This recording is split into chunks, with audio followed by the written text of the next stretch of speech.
નમસ્કાર મિત્રો, મનની વાત નવી ઉર્જા સાથે આજે 28મી એપ્રિલ. કોઈ તમારા એક ગાલ પર તમાચો મારે ત્યારે બીજો ગાલ ધરવાનું કદી સહેલું હોતું નથી.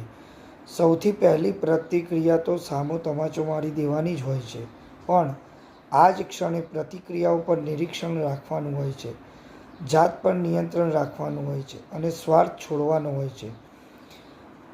જેઓ આત્મસંયમ નથી શીખ્યા હોતા તેઓ જેવું મળે છે તેવું પાછું આપે છે અને એ જ ન્યાયસંગત છે તેમ માને છે. પછી તેમને આશ્ચર્ય થાય છે કે દુનિયામાં ચારે બાજુ આટલો હોબાળો અને અરાજકતા કેમ છે. તેઓ એટલા અંધ હોય છે કે એટલું પણ નથી જોઈ શકતા કે જ્યાં સુધી તેઓ પોતાનો દૃષ્ટિકોણ બદલતા નથી શીખતા અને પોતાના પાડોશીને પોતાની જાત જેટલો જ પ્રેમ નહીં કરે ત્યાં સુધી વિશ્વ પરિવર્તનની તો કલ્પના પણ ન થઈ શકે. જેટલો પ્રેમ અને સદ્ભાવ વધે છે તેટલું જલ્દી પરિવર્તન આવે છે અને એ તમારા પોતાનાથી જ શરૂ થાય છે.